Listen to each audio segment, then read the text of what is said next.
Olá, marhaba, tudo bom? Assalamu alaikum. Eu sou Brisa Sócio e esse é mais um momento leitura. Estou aqui com Herbert Marcuse. Gosto muito de ler, né?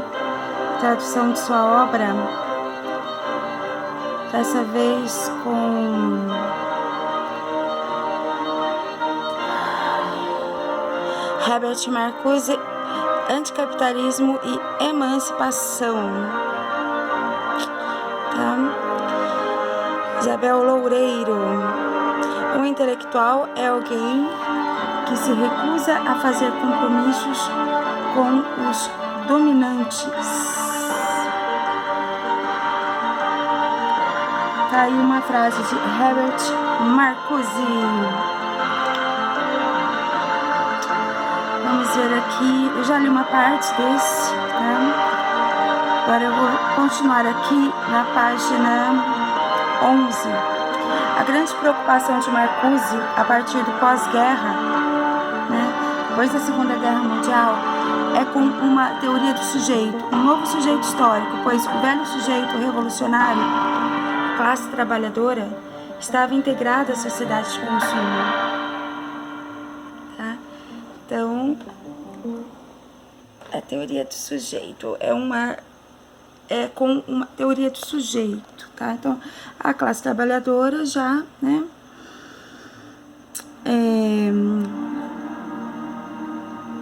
tende sempre a compactuar, né, e se identificar com os interesses da classe dominante, embora seja subjugada, né, indiretamente. Para elaborar essa teoria, volta-se para a psicanálise de Freud. Veja só, então, Herbert Marcuse, ele volta-se para a psicanálise de Freud, para fazer uma análise filosófica da sociedade, da economia humana, né, em termos global.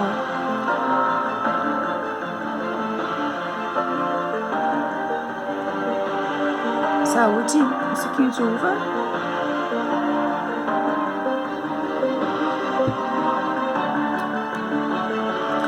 Então, ó, ele quer entender por que todas as revoluções foram também revoluções traídas.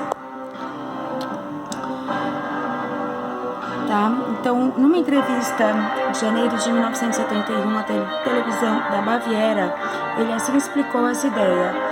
Nessa época, começo dos anos 30, fui me tornando cada vez mais político, Herbert Marcuse falando, né? Era claro que o fascínio viria, e isso me levou a um estudo intensivo de Marx e Hegel. Freud veio um pouco mais tarde. Tudo isso com o propósito de entender porque, numa época em que realmente estavam dadas as condições para uma revolução autêntica, essa revolução fracassou e foi derrotada.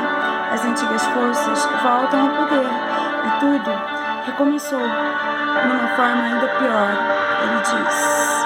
Então, quem não conhece Herbert Marcuse, eu já fiz alguns vídeos sobre ele, tá? Vale a pena pesquisar a biografia dele, tá bom? Então, ó, todas as revoluções foram traídas. Para isso, não basta uma análise em termos econômico-políticos. É preciso ir além, entender por que, junto com o termidor histórico-social, vem o termidor psíquico. Os rebeldes, ao derrubarem o velho poder, se identificam com ele e, por isso, tornam a instituir um novo poder tão ou mais opressivo que o anterior, ou seja, a dominação é interiorizada, o que explica as sucessivas derrotas em termos psicológicos. Marcuse se pergunta se não haverá já nos próprios indivíduos uma dinâmica que nega internamente a libertação e a satisfação possíveis, fazendo que os indivíduos se dobrem à negação, não apenas do exterior. Então ele está falando aqui da noção de progresso à luz da psicanálise. Isso foi em 1968, em Cultura e Psicanálise 13. Continuando, é esse indivíduo autorreprimido que apoia os senhores e suas instituições. Assim sendo, é preciso entender a derrota das revoluções em termos econômicos, políticos, sociais, históricos e psicológicos, e a repressão das pulsões da vida, Eros, que cria indivíduos aptos a aceitarem uma sociedade repressiva e a temerem sua própria libertação. Na Conferência Ecologia e Crítica da Sociedade Moderna, de 1977, diz Marcuse: os indivíduos introjetam valores e objetivos, os quais estão incorporados nas instituições sociais, na divisão social do trabalho, na estrutura de poder estabelecida e assim por diante. E, inversamente, as instituições sociais e políticas refletem as necessidades socializadas dos indivíduos, as quais se tornam, desse modo, suas próprias necessidades. Este é um dos processos mais importantes na sociedade contemporânea. Com efeito, as necessidades que verdadeiramente são oferecidas aos indivíduos pelas instituições e, em muitos casos, impostas aos indivíduos, acabam tornando-se as próprias necessidades e carências dos indivíduos. Esta aceitação das necessidades impostas contribui para uma estrutura de caráter afirmativo. Como seria possível, então, na sociedade industrial avançada, fazer explodir essa estrutura de caráter que apoia os senhores e suas instituições? Como seria possível uma subjetividade rebelde? Marcuse acredita existir a possibilidade objetiva do que Bloch denominou utopia concreta. Utopia porque essa sociedade não existe em lugar algum. Concreta porque é uma possibilidade histórica real. O problema seria a inexistência de um sujeito histórico eficaz para viabilizar essa utopia que ele vê como possível. Qual é o seu argumento? No capitalismo avançado, com a automação do trabalho, não é mais necessário reprimir os indivíduos para que trabalhem, tal como era preciso numa sociedade de escassez. Essa era a hipótese de Freud, sobre a qual se assentava a ideia de que a civilização exige a repressão das pulsões, exige que o princípio de prazer se subordine ao princípio de realidade. Fazendo uma leitura marxista de Freud, Marcuse cria dois novos conceitos: mais repressão, o controle adicional acima do indispensável à existência da sociedade humana e civilizada, requerido pela dominação social, e princípio do desempenho, a forma histórica predominante do princípio de realidade. Historicizando o que, segundo Freud, era constituinte da natureza humana, embora em nenhum momento do livro o nome de Marx seja mencionado. Aqui, a razão para isso deve ser creditada ao macartismo, que durou até o fim da década de 1950. Eros e Civilização foi publicado em 1955. Macartismo, pesquisem o que é macartismo. Deixa eu digitar aqui macartismo. Macartismo. Eu já pesquisei macartismo em vídeo. Então, o termo tem suas origens no período da história dos Estados Unidos conhecida como a Segunda Ameaça Vermelha, ameaça do comunismo pegar o poder, tá? Que durou de 1950 a 1957.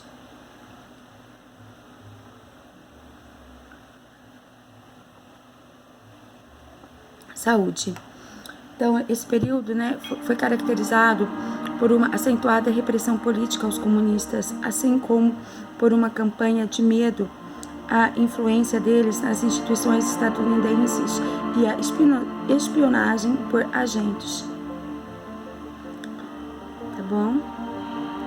Tem até aqui na InfoEscola, ó, Brasil Escola, adicionar ao Chrome.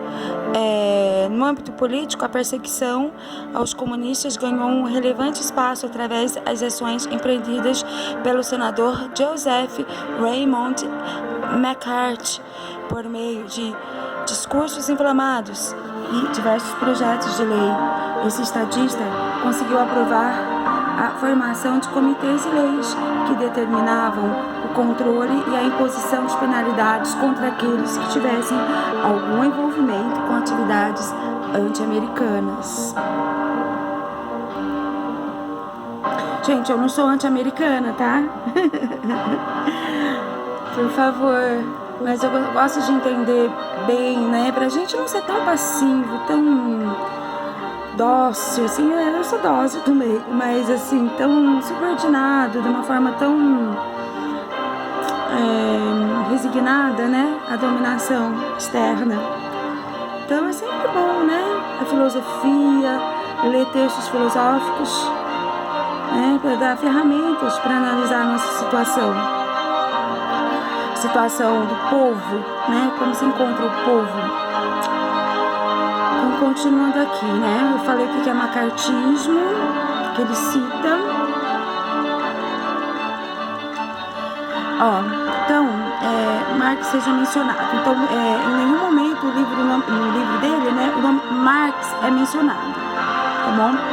Há uma evidente analogia entre o conceito de mais repressão e o de mais-valia. Assim como o conceito de princípio de desempenho está ligado à crítica marxista do capitalismo e do trabalho alienado. Gente, essa música, tá vendo, ó? Sem direitos autorais. Eu vou abaixar um pouquinho. Tá muito alto. Baixei um pouquinho.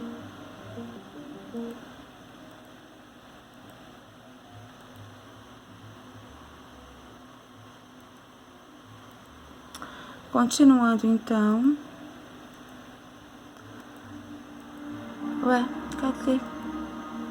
cadê o texto do Herbert? Aqui. Ah, não. Onde está? Ué, será que eu fechei? Ah, não, tá aqui. Então, continuando, né? Assim sendo, numa sociedade em que o trabalho manual é crescentemente substituído por máquinas, Eros pode libertar-se. A energia pulsional antes canalizada para o trabalho pode dirigir-se para outros fins. Então, Eros, para quem não sabe, é um deus, né, da mitologia grega. Então, vamos ver, esclarecer o que seria esse Eros que ele usa. Vamos ver se tem aqui, ó.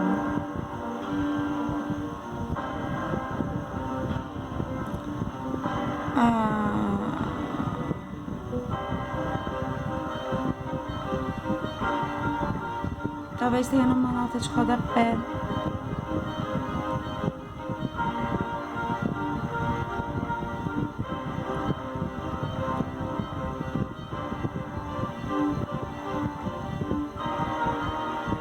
Deixa eu digitar aqui Eros para Marcuse, tá?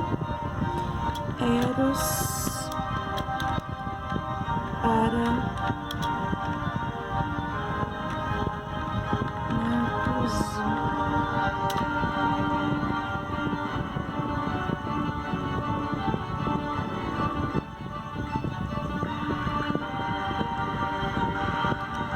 segundo Marcuse.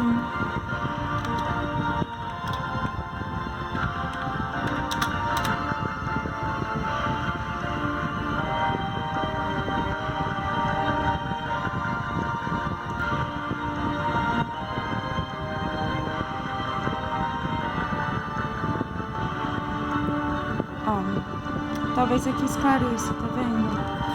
Eros e Logos, Marcuse, crítico de Freud. Vamos ver.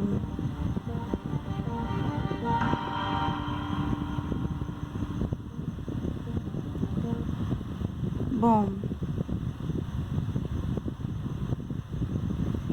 filogeneticamente, ontogeneticamente, são algumas expressões, né, que Marcuse usa.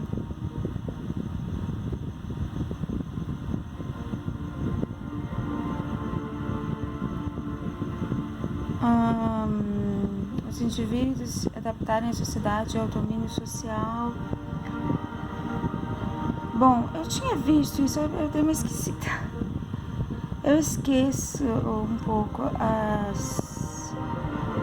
o significado, né, dos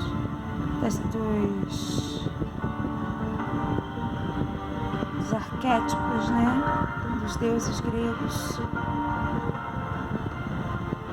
Bom, enfim, talvez ela até explique a mudança radical que deve transformar a sociedade atual e deve atingir primeiramente a dimensão biológica.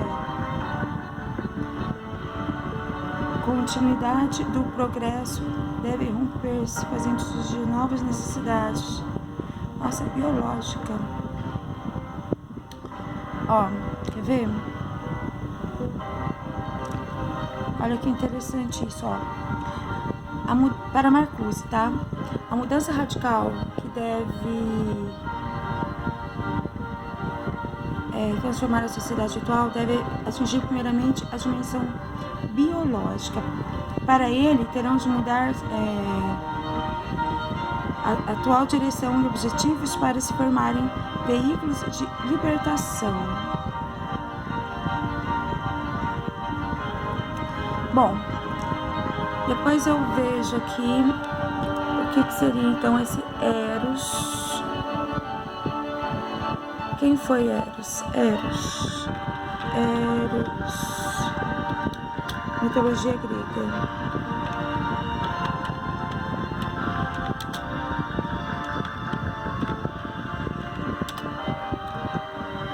Ó, o Eros, tá vendo, ó?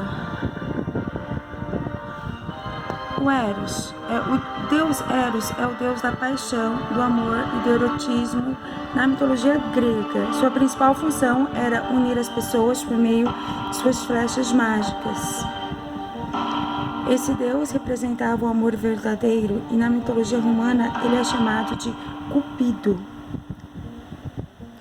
Gente, olha, eu não acredito, não venero esses deuses, tá bom?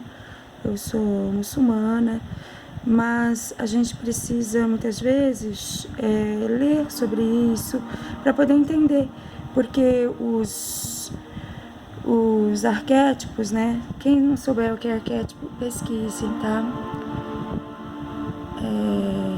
Muito utilizado por Jung, os arquétipos, tá? O Jung foi adepto de Freud, amigo de Freud também. Então, os mitos ajudam a entender muita coisa, tá? Principalmente para quem tá de fora, né? Para quem não... Foi esse o tempo em que o mito era uma religião, né? Grega. Muitos ainda, né? Pode até... Não sei quem ainda faz parte da religião mitológica, no caso... em tempos remotos, né? Em tempo recuado, na antiguidade clássica da Grécia, né? E de Roma, o que hoje nós chamamos de mito, na verdade lá para eles não era mito, e sim a religião deles, tá? Religião idólatra, politeísta. E a partir de Freud, os mitos vêm sendo muito utilizados para compreender o psiquismo, né, o imaginário, as buscas, as intenções, enfim, o psicológico, né, que se passa, que está por trás, né, das ações humanas. Assim como também os contos, né, de fadas, né, que foram escritos pelos Grimm também, eles são muito importantes até hoje por causa disso, porque ajuda a despertar coisas que muitas vezes só com texto, só com razão, sem nenhum tipo de artifício, né, fica mais difícil da pessoa acessar coisas que ela precisa, que ela sonha, que ela, em termos de moral também, em termos éticos. Então, até hoje, né, as histórias, elas são importantes, né, as ficções, as lendas, os mitos, né, principalmente pelo fato de revelar muita coisa, tá? Então, os cientistas, principalmente de ciências humanas, utilizam muito os mitos. Os mitos, então, assim, o papel da ciência é utilizar os mitos de modo racional para explicar e ilustrar algumas coisas, tá? Assim como também, por exemplo, Jesus não utilizou histórias, né, alegorias, como por exemplo o bom semeador, né, para o povo entender muita coisa. Então vamos continuar aqui, né, o texto de Marcuse.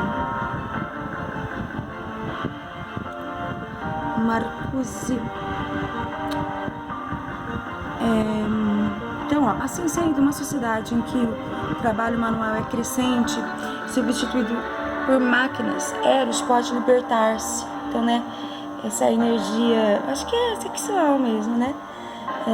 A energia pulsional antes canalizada para o trabalho, né, aquela energia passional, ser humano, aquela paixão que vai refletir no trabalho, né, aquela força, pode dirigir-se para outros fins, né? Entretanto, precisamente porque não há mais base objetiva para a ideologia do trabalho penoso e para a repressão das pulsões, é que é necessário a repressão das consciências, tá? Então, precisamente porque não há mais base objetiva para a ideologia do trabalho penoso e para a repressão das pulsões. E é que é necessário a repressão das consciências. Você está entendendo? Então, aquela época do trabalho penoso, né? O trabalho penoso passou. Agora é a repressão das pulsões. E para isso é necessário a repressão das consciências. Age aqui, ó. Tá agindo aqui, ó, no nível da consciência das pessoas, né? A gente vê muito isso através dos meios de comunicação, das propagandas, né, das ideologias que cada estado adquire, né? O Brasil, por exemplo, é muito da ideologia europeia, não, norte-americana, né? Principalmente norte-americana. Então, mas se as consciências são dominadas, como é possível a emancipação? A ideia básica é que a força libertadora de Eros, que não pode ser totalmente reprimida e que sempre retorna à superfície, faz explodir os quadros da sociedade estabelecida. Habermas, que também é um outro filósofo, pesquisem Habermas, tá? Que é um filósofo da escola de Frankfurt, polemizando com Marcuse em relação a esse ponto, diz que ele tem uma confiança milenarista na dinâmica renovada das pulsões. Então, ó,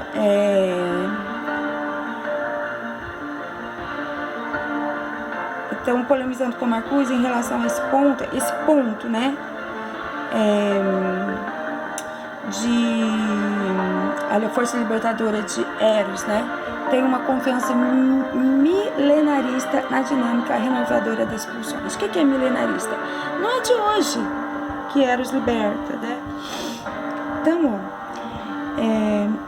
isso aí tá no livro do Habermas também. Chegamos assim ao tema central em Eros e civilização de uma sociedade do tempo livre, com a automação. O pouco trabalho que restaria seria trabalho não alienado, lúdico. Em outras palavras, deixaria de existir o abismo entre trabalhar e jogar, brincar, spielen, tá? Então é isso aí, ó. Esse negócio entre trabalhar com uma coisa penosa, uma coisa que trabalham, né? Aquela coisa que faz sofrer, sacrificante. Já hoje, pelo menos no século passado, né? Não sei se hoje em dia, eu acho que continua com essa. Eu acho que a contemporaneidade, assim, o século XXI veio a reforçar mesmo essa ideia, né?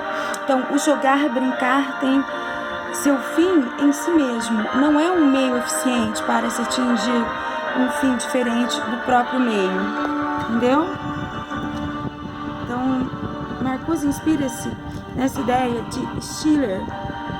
Saúde!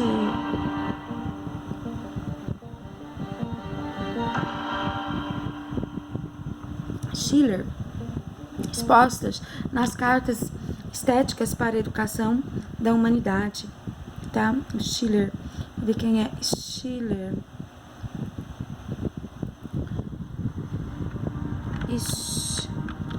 Schiller.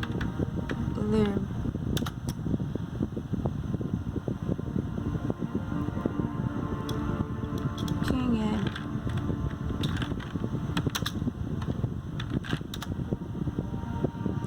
Então, tá vendo ele aqui? Esse, tá? Friedrich Schiller. Ele é alemão, tá? Assim como Marcuse também é alemão, tá? Deixa eu aqui traduzir. Era poeta, German poet.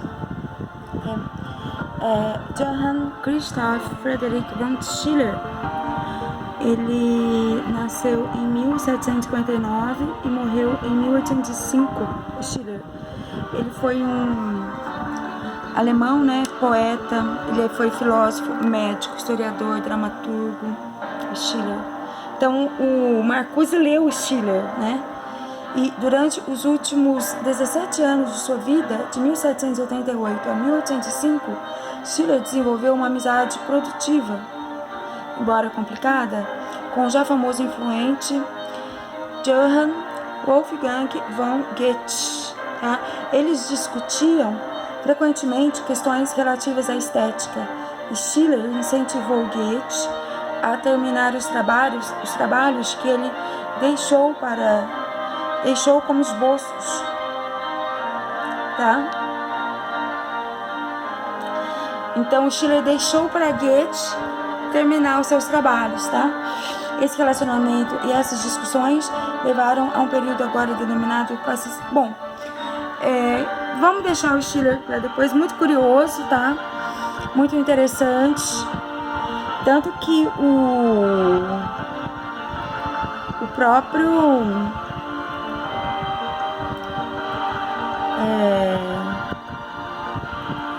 Marcuse, né, cita ele. Ué, será que eu fechei a página do Marcuse? Aqui, não, tá aqui. Então, ele leu o Schiller, né, citou, inclusive, este filósofo médico chamado Schiller. Então, o Schiller, né, que escreveu, entre outras coisas, as Cartas Estéticas para a Educação da Humanidade. Schiller, muito interessante, Cartas Estéticas para a Educação da Humanidade, tá? com o objetivo de mostrar que, numa sociedade socialista, o trabalho deixaria de ser um meio para valorizar o capital e visaria a realização das potencialidades e a satisfação das carências humanas. Em outras palavras, a abolição do trabalho alienado permitiria investir a libido no trabalho. Tá vendo? Libido. Para quem não sabe o que é libido, pesquise, tá? Tem a ver com Eros, tá? Aquele deus grego, né? O Eros. Então, a libido, né? Ou seja, energia sexual. Quer ver? Vamos ver o que é libido. Libido.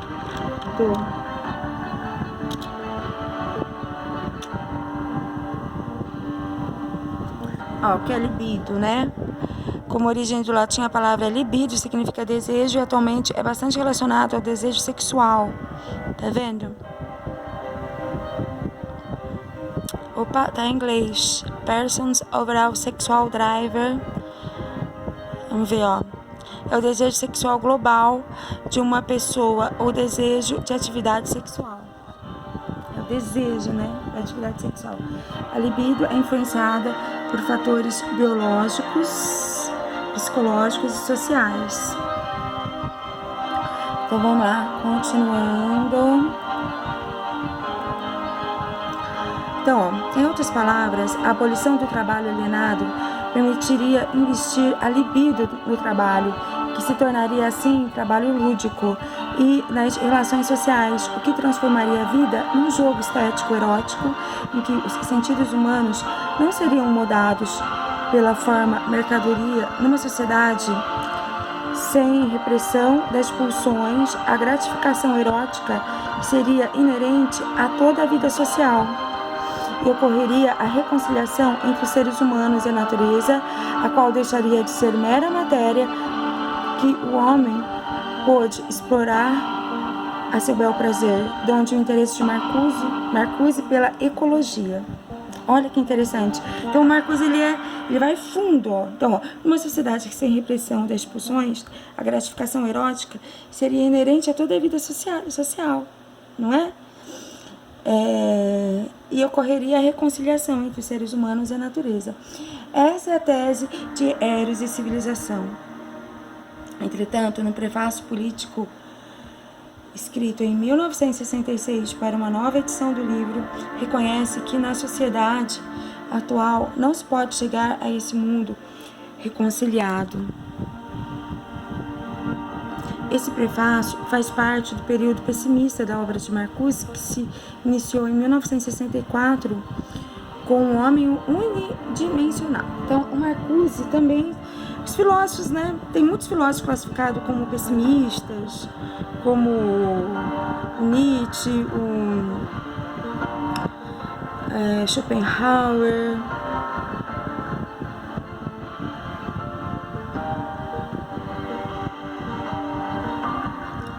Tem também o marido da Simone de Beauvoir, como que eu chamo? Esqueci, depois eu lembro. Então, Marcuse teve essa fase, assim, né, trevosa, meio... Então, é uma fase pessimista, tá? Neste livro, que paradoxalmente encontrou grande repercussão, né, nessa fase do homem unidimensional, no movimento estudantil nos anos 60, Marcuse vê o capitalismo avançado como uma sociedade democrática totalitária, em que todo e qualquer tipo de oposição se encontra integrado. Então, até a oposição, por exemplo, não importa. Você pode ver quem é de qualquer partido, PCB, PCdoB, qualquer tipo de oposição, PSOL, se encontra integrado, tá? Então, ele já explicava isso, né? Os outsiders, tá? Marginais, minorias rebeldes, etc., indicariam a existência de uma frágil alternativa, mas também aí não haveria qualquer garantia. Tá? Então, mesmo os outsiders. Então, 16. O homem unidimensional foi avaliada na época de forma muito unilateral, sendo visto como uma ruptura com o marxismo, sem qualquer veleidade política por parte do autor. no seu entender, essa interpretação é inteiramente equivocada, que infelizmente não pode ser demonstrada aqui. Tá? Então, enquanto não se puder pensar na possibilidade de uma produção totalmente automatizada, permanecerá sempre um grande resto de trabalho que não pode ser transformado em trabalho criativo, né? Mas esse trabalho pode ser reduzido de tal forma que a quantidade se transforma em qualidade. Quer dizer, esse resto de trabalho alienado deixará de determinar a existência humana no seu todo. Porque o trabalho realmente está acabando, porque cada vez mais, né, está se automatizando. Os trabalhos agora são para desenvolver as automações, é verdade? Robotização. A ideia é que o termo livre e não mais o tempo de trabalho passaria a ser o elemento organizador da vida social. Então Marcuse distingue tempo livre e lazer. O primeiro pode ser associado ao ócio criativo dos antigos, certo? O segundo é o lazer administrado do capitalismo avançado, tá? Como é, por exemplo, umas férias planejadas, né? Porque até o sistema já prevê, né? As férias, o turismo já está prevendo o seu lucro naquele período e tal e tal. Então é um lazer, então seria administrado pelo capitalismo avançado, tá? Na verdade, o que está aqui em jogo é uma concepção totalmente diferente da vida e da sociedade, uma outra ideia de civilização distinta da corrente dominante da civilização ocidental, centrada na ideia de progresso como desenvolvimento contínuo e ilimitado das forças produtivas.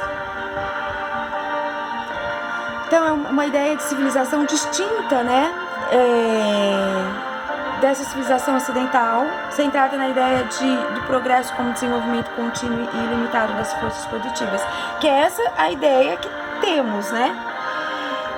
Ou, como diz Marcuse no prefácio político de 1966, é necessária uma inversão no rumo do progresso. Olha só, um novo ponto de partida. Um novo ponto de partida.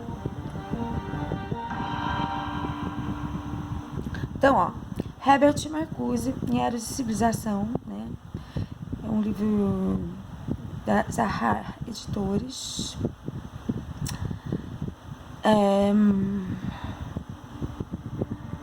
Deixa eu ver. Rodapé 18. Onde estou? Onde estou? Aqui, 18. Ah, sim. Visando desenvolver, então isso foi tirado desse livro, tá? Visando desenvolver com um mínimo de precisão o que Marcuse tem em mente quando pensa numa sociedade emancipada,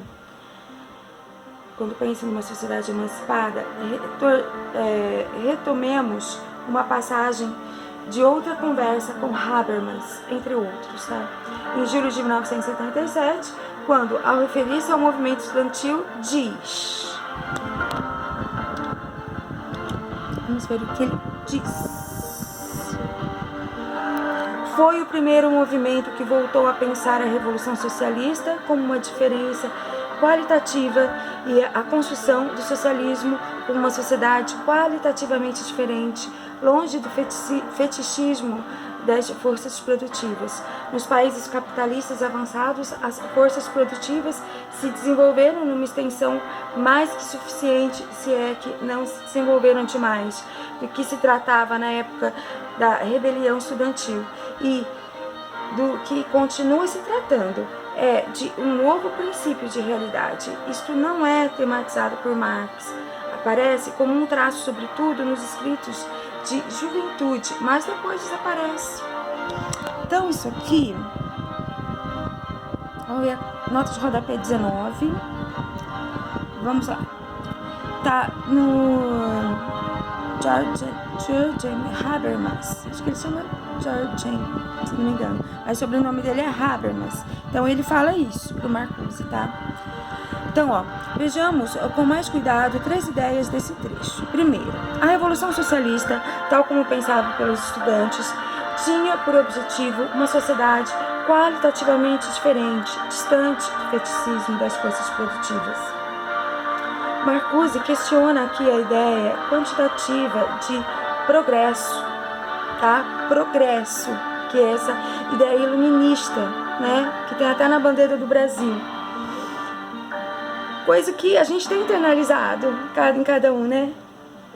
Cujo objetivo é a produtividade vista como algo bom em si mesmo, sem se perguntar para que fim serve o progresso material, econômico, técnico, científico, etc. Para que serve, né? As pessoas nem perguntam direito. Segundo Marcuse, a racionalidade tecnológica tem, no capitalismo, um vínculo indissolúvel com a dominação política, ou, em outros termos, a ciência e a técnica estão inseridas num projeto que serve aos interesses do capital. Elas não são neutras. Então, ó, a crítica de Marcuse antecipa a do grupo Crisis ao irracionalismo da racionalidade empresarial como seu objetivo é o lucro, né? Pouco importa que a natureza e a sociedade sejam aniquiladas. Après-moi de l'idée é o tema adequado aos amigos da modernização capitalista. Ver Grupo Crisis, Manifesto contra o Trabalho. Bom, isso aqui é uma notinha de rodapé, tá? Vamos voltar aqui no texto.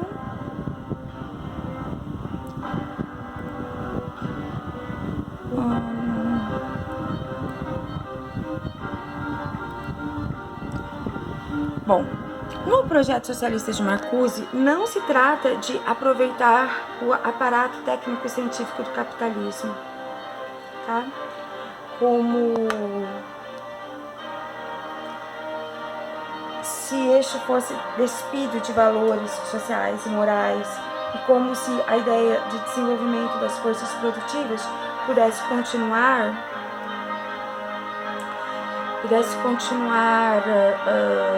a ser utilizada, desde que as forças produtivas estivessem a serviço de novos objetivos. É isso, mas isso não é tudo. Este é o elemento marxista do seu pensamento, mas ele vai mais longe. Marcuse é um precursor das atuais preocupações ecológicas ao questionar a ideia de desenvolvimento econômico como simples crescimento que leva a uma relação destrutiva com a natureza, onde a dúvida mais que justificada expressa na citação acima se não seria necessário limitar o desenvolvimento das forças produtivas, frear a corrida impetuosa do progresso em direção, quem sabe, né? Em direção à destruição da própria humanidade. Pois é, tudo progresso. Para onde vai esse progresso todo? O que ele exprime no prefácio político de 1966 da seguinte maneira: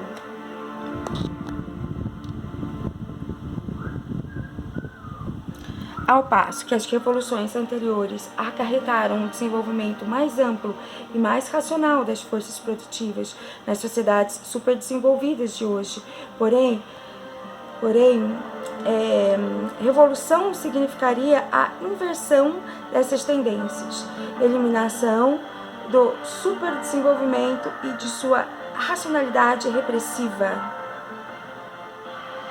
Contudo, criticar o progresso não significa rejeitar a técnica e retornar à vida selvagem, e sim pensar numa nova técnica e numa nova ciência, voltadas para a pacificação da existência. Ainda no prefácio político, a rejeição da produtividade afluente longe de constituir um compromisso com a pureza, a simplicidade e a natureza, poderia ser um indício e uma arma de um estágio superior de desenvolvimento humano, baseado nas realizações da sociedade tecnológica, sendo interrompida a produção de bens supérfluos e destrutivos, um estágio que significaria o fim do capitalismo em todas as suas formas. As mutilações somáticas e mentais infligidas ao homem por essa produção seriam eliminadas. Aí a Isabel Loureiro, né, que escreveu esse texto, fala: no socialismo, a natureza deixaria de ser objeto de dominação dos homens. Estes passariam a ter com ela uma relação fraterna, de colaboração e não de destruição. Numa sociedade que não fosse regida pela supremacia do capital sobre a sociedade e que tivesse outros valores que dão a eficiência, a produtividade, a competitividade, a vida seria um fim em si mesmo e não um meio para a valorização do capital. Seria uma vida pacificada. Então, a pessoa não serviria apenas, como acontece muito hoje em dia, né, até hoje, para enriquecer a empresa, para enriquecer o rico, para dar lucro, né? E sim para a própria vida. A vida seria um fim em si mesma e não um meio para a valorização do capital. Seria uma vida pacificada. Questionar a noção corrente de progresso, como faz Marcuse e o grupo Crises, que rejeita a civilização do automóvel, significa levantar a bandeira da mudança radical das necessidades humanas. Bom, agora vamos a outra ideia, tá? Dessas daqui que gerou, né? Essas ideias do prefácio, né, político dele.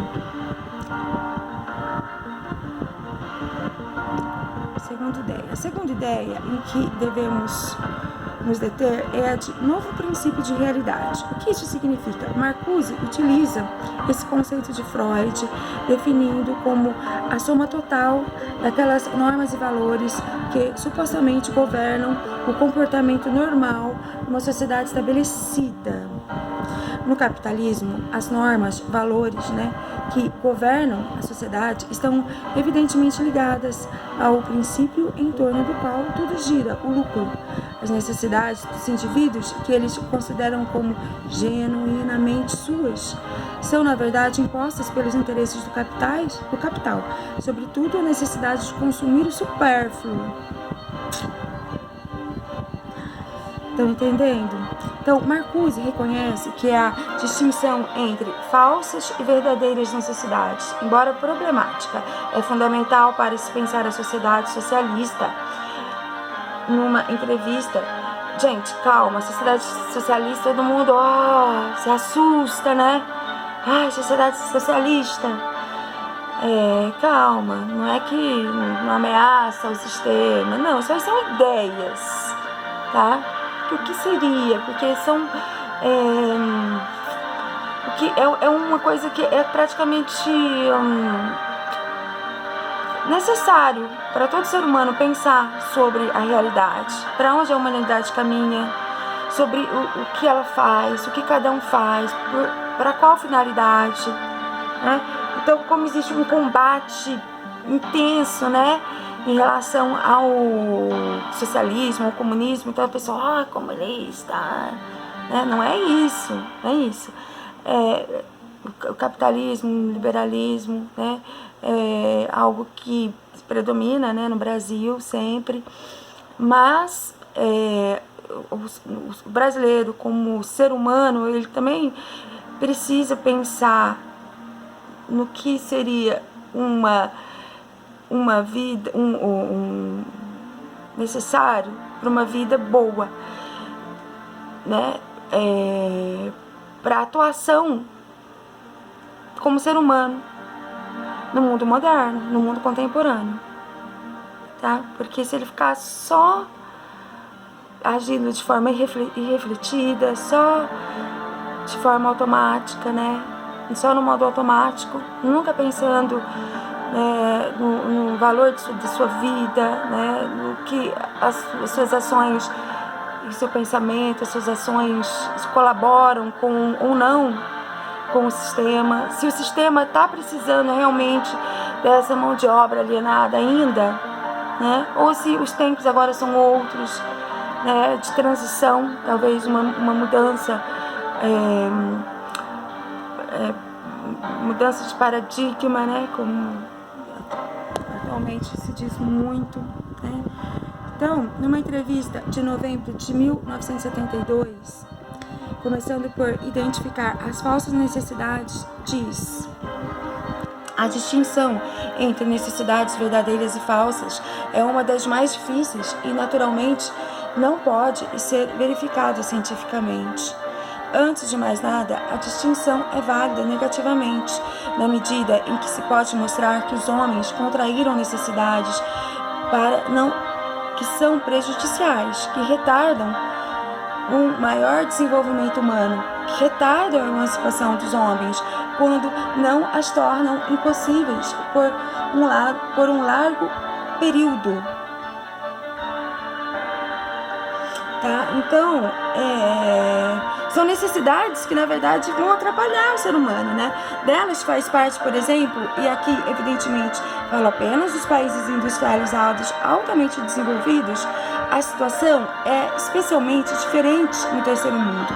Então, a necessidade que já se tornou imperiosa de, a cada ano ou a cada 2 anos, comprar um carro novo, ou a necessidade de comprar um aparelho de televisão maior ou mais sofisticado, a necessidade de ficar sentado durante horas em frente desse aparelho de televisão, a necessidade de comprar todas as mercadorias que hoje são vistas como símbolos de status, são necessariamente negativas, que satisfazem, de fato, uma necessidade que se tornou real, mas, ao satisfazê-la, retardam a emancipação do homem do trabalho alienado, né? Porque ele tem que trabalhar muito para pagar, que é caro, né? De todo o sistema de valores do capitalismo, e trabalham contra essa emancipação. Então, mas também carro velho precisa de manutenção, né, gente? E manutenção é cara. Então, ó, a crítica à sociedade de consumo, um tema sempre retomado por Marcuse. É nessa época de